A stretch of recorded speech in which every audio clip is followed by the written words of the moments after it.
The question seems simple. What do you want to do with your life?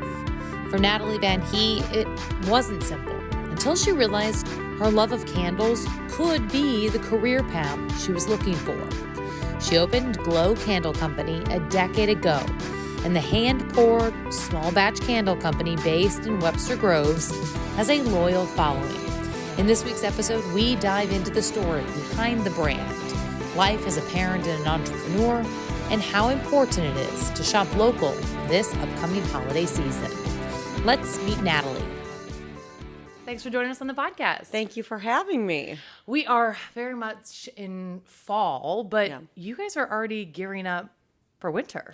Yeah. The holidays. I mean, it's pretty much the holiday season around here already. We have our fall decor out, but it's the second Halloween has passed. We are going to flip it into holiday because it's just our biggest season. People like candles in the fall and in the holidays. So. Right? I mean, that is sort of the candle season, it's right? Candle season. What does it look like from a retail perspective when you are thinking about the holidays, trying to really get all those local shoppers through the doors and onto your website? What does that look like, and when do you start gearing up for that? We start gearing up for that. I mean, our minds are almost always in the holidays. We love off-season, of course, but I mean, we have an array of things that we work on during the holidays. And I mean, come May and June, we're looking at all the events that are local, trying to get into ones that we think are good. Mm-hmm.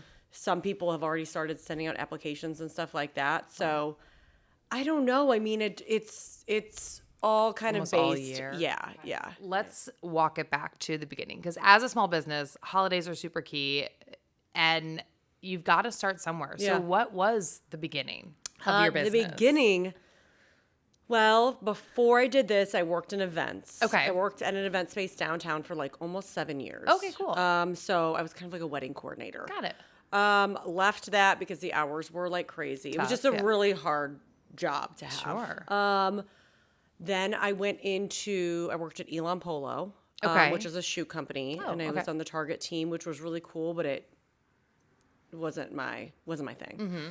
Mm-hmm. So I left, and then at that point, my husband kind of said, like, enough with the hopping. Like, what do you want to do? Which I know you and I were just talking about this. Yeah. Like, what do you want to do?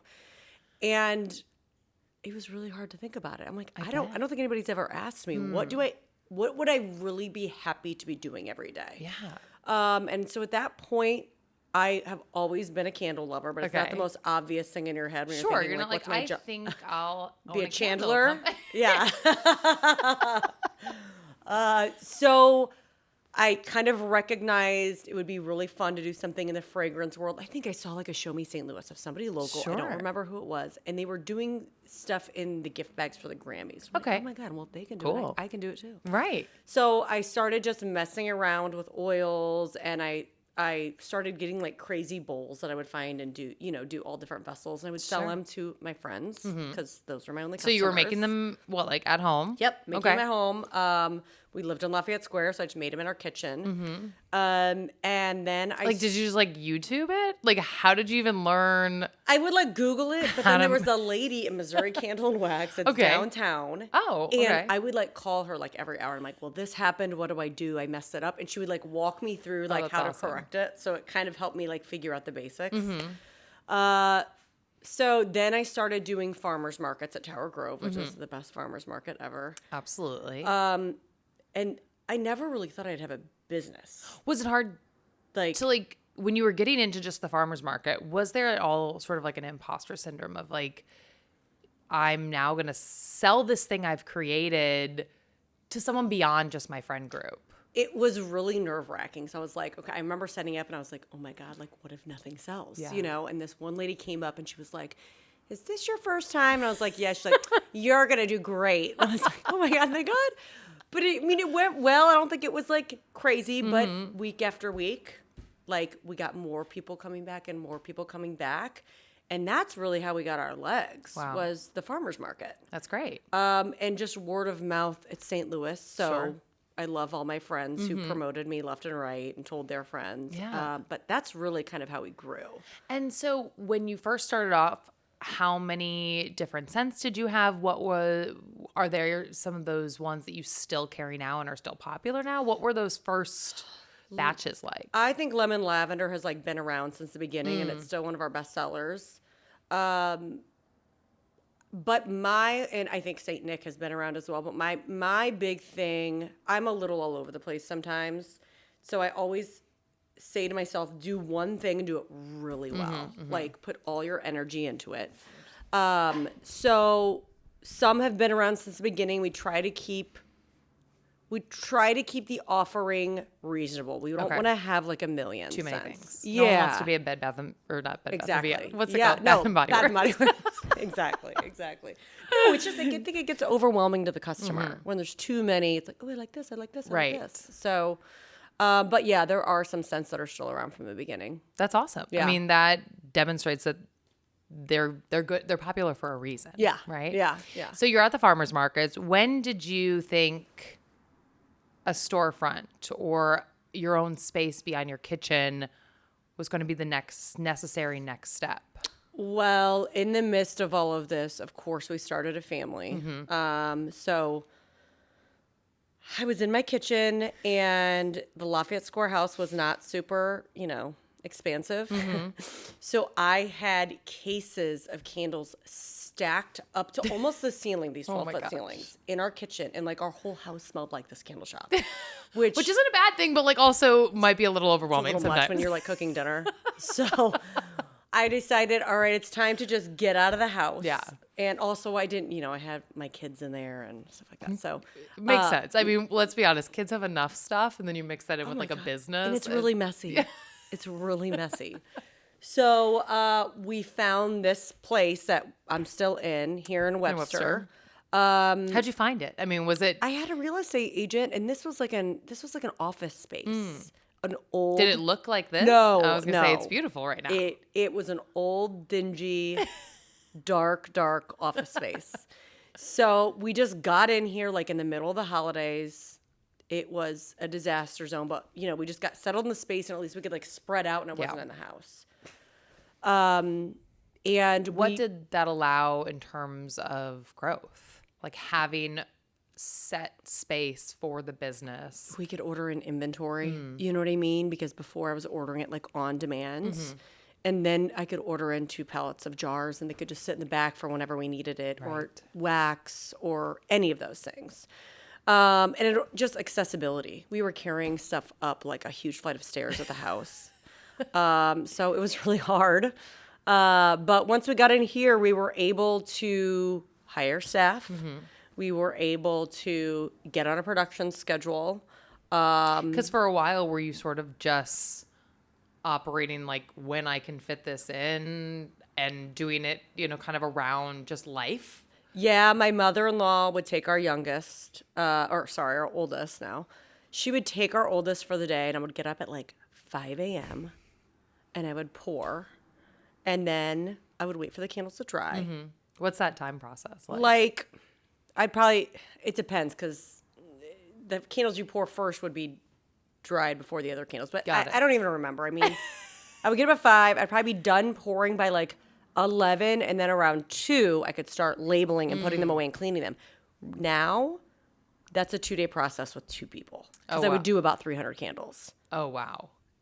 Yeah. So anyways, we were really happy to get in this space and have people to help us and all that stuff. And at that time, though, the storefront aspect wasn't open yet, correct? It was not open. We were only production. I was hesitant to put a sign out front because would people people love popping in, and they love seeing the process. Yeah. And it looked really bad in here. It's like it was the last thing I wanted anybody to see, but people thought it was cool, to see us back here labeling candles and all of our orders everywhere.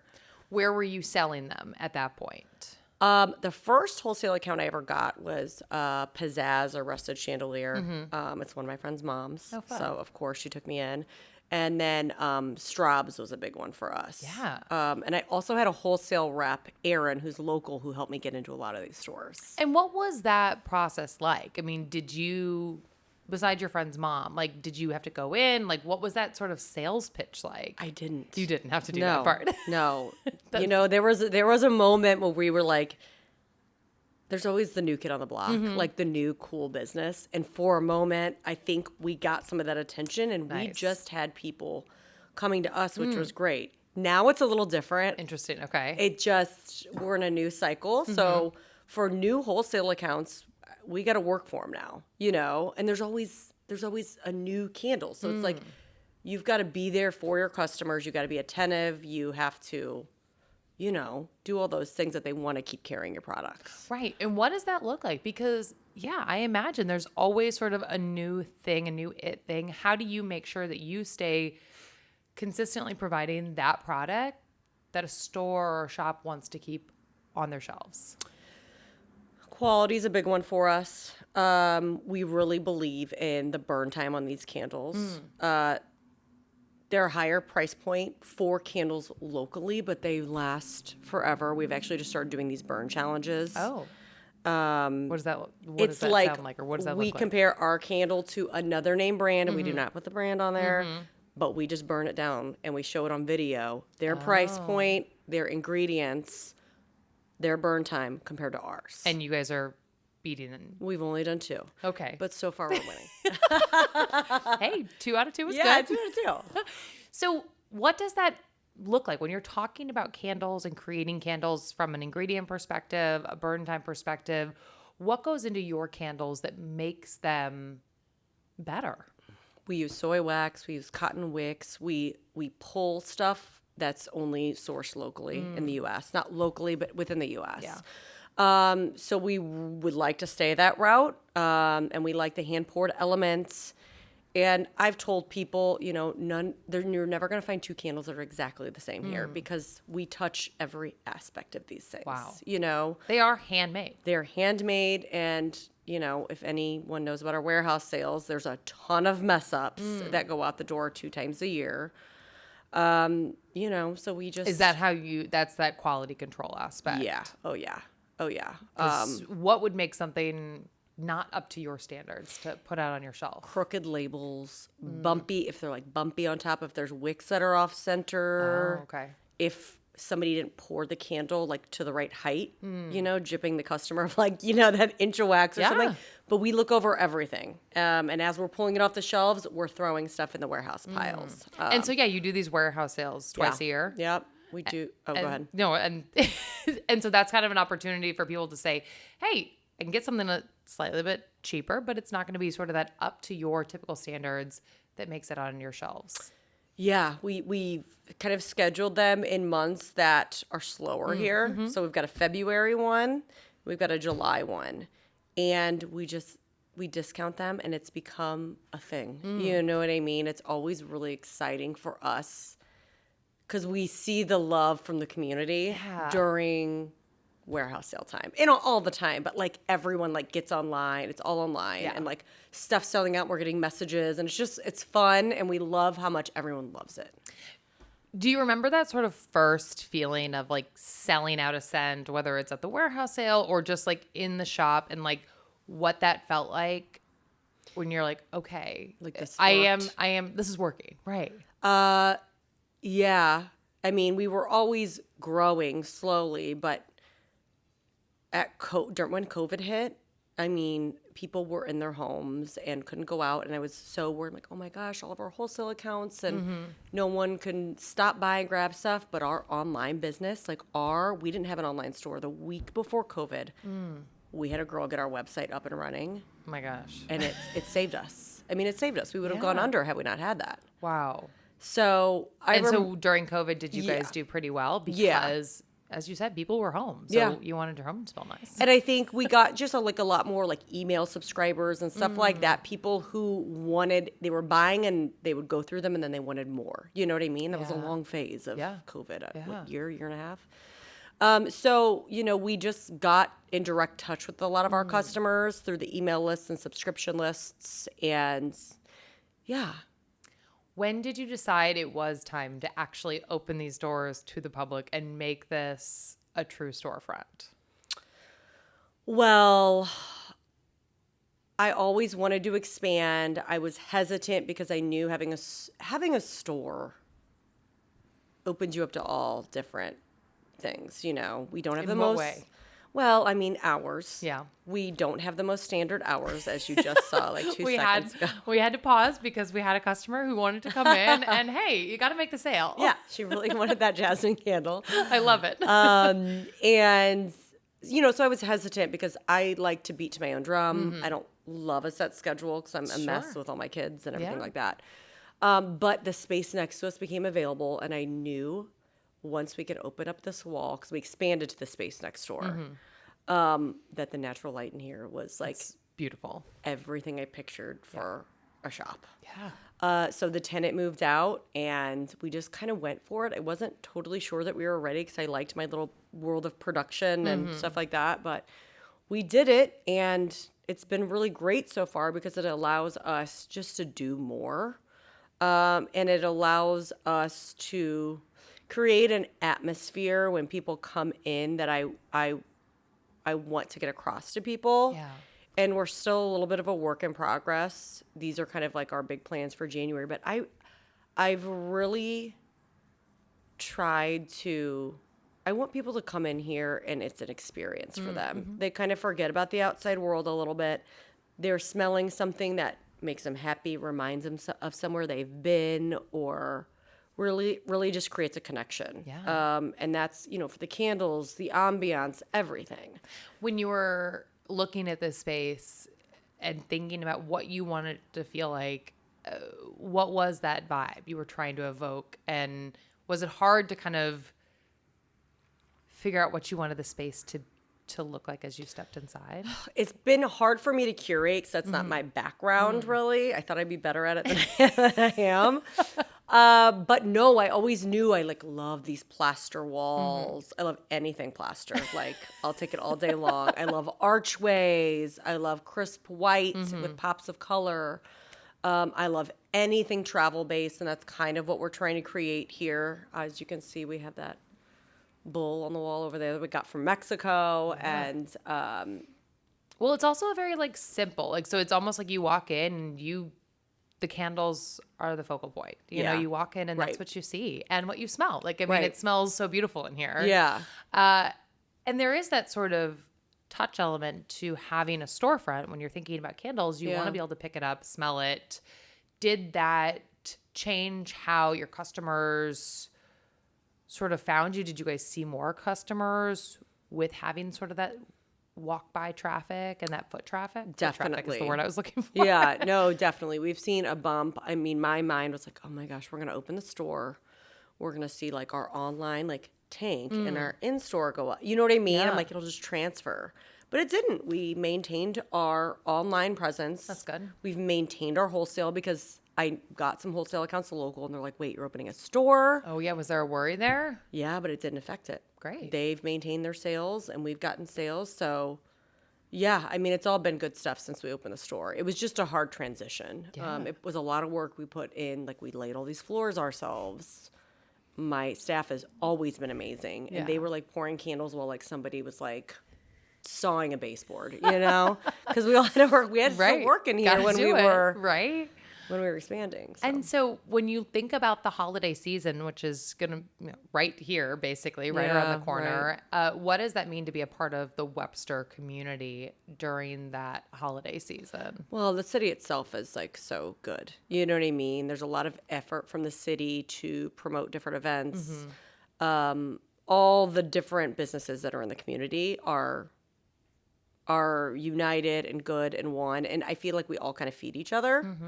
We're a little bit further from that main pocket of Webster, but we're getting some new stuff around here, which is great. This vanilla sugar went in, and they are, first of all, the cookies are so good. It looks adorable. It's It's so cute. Yeah, they are so cute. And so they've got a lot of foot traffic. So just having them there. Yeah, I'm sure that someone's like, I picked up a cookie. There's a candle shop right there. What's this cute store? Yeah, we welcome them. Come on over. So yeah, no, we love this pocket. And when I was looking at expanding or moving, so we thought about that, I wanted to stay over here. I love it over here. What do you look forward to in the months and the year ahead as you think about the growth of this business? Well, we've got a lot that's in the works right now. A lot that we're excited about. We want to do some product extensions. What's that mean? Just different candles, different sizes, but I want to stay within our brand and our look so that I can create like a brand. I want it to feel very intentional. Yeah. And streamlined, and I want everything to kind of go together.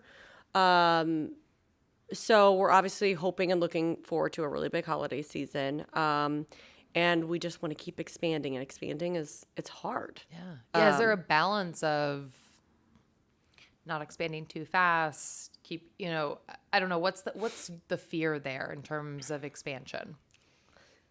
Whenever I'm like doing something that's new, it's like, all right, am I gonna post this, whatever, and it's gonna go viral, and I'm gonna get all these, that never happens. But you do it in the back of your head. Like I do freak out a little bit sometimes. I'm like, what if this happens and we can't keep up with it? But those are all good problems to have. Yeah. So I say yes to just about anything. If there's an opportunity in front of me, you say yes and you figure it out. Yeah. It's It's good advice. It's hard work, but When you think back to that time when your husband was asking you, what do you want to do? And you look at where you are now, did you answer that question correctly, do you think? yeah, I totally did. I mean, it's really hard work, but I really love it. I love what I do.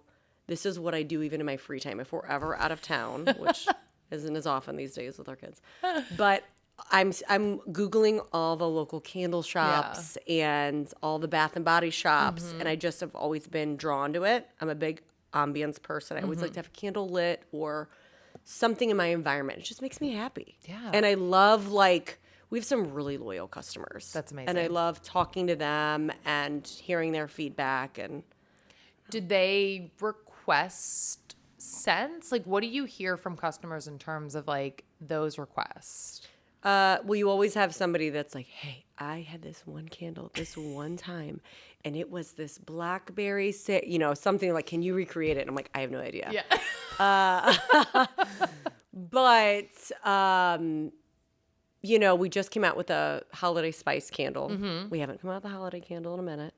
Yeah. What's the new one like? It's a vanilla-based scent. And I'm not a huge vanilla person, so Were you hesitant? I was super hesitant. Is that hard when it's like you're balancing your preferences versus the customer's preference? Oh, yeah. Because everyone likes something different. Sure. You know what I mean? I have candles that we carry, and I don't like them. But I know there's a group of people that really likes that scent. And you have to get into all of those Absolutely. different scent profiles. So, vanilla, apparently, we did like a lot of polls and stuff on our social media, and everybody wanted the vanilla candle. It was either that or an orange clove, and I'm an orange clove gal. Okay. But you know what? We went with the popular choice, and it's been received well. So Oh, wonderful. Yeah. What is the most popular scent? I mean, the Saint Nick all day long. I mean, it's truly the greatest. Yeah, I mean, it is my favorite. Like, I get so excited. To me, the holidays begin in our house when I light that candle. It's such a good one. Love hearing that because once you like a Christmas scent, Yeah. you like a Christmas scent. Yeah, because I am also not a super vanilla, not a super sweet kind of candle person. And so sometimes it's really hard. Like, I have a hard time finding any fall scents that I like because there's just a little too much sweetness generally. So when you do find that candle, You're hooked. you're hooked. And, you talk about sort of scent and memories. And do you think about sometimes how your products like play into families in St. Louis memories? Yeah. I mean, that's really the goal is we want to become part of people's like Christmas traditions or any tradition that you Sure. may have, anything you can associate it with. Yeah. So yeah, I do. I think about it all the time. Is that kind of, I don't know, does that kind of freak you out? Sometimes like think that this thing that you have created, that you've put your like thoughts, blood, sweat, and tears into becomes a really important part of people's lives. I don't know if I've ever really thought about it like that. I mean, now I'm thinking about it. Yeah, It's they're like, cool. yeah. I mean, it's even our family, Yeah. like that's what we're burning over the holidays, and that's what all my friends are, so yeah, it is cool. When we think about the holidays and talking about shopping local, as a local business, how vital is it to have those dollars spent inside of our communities? Really important.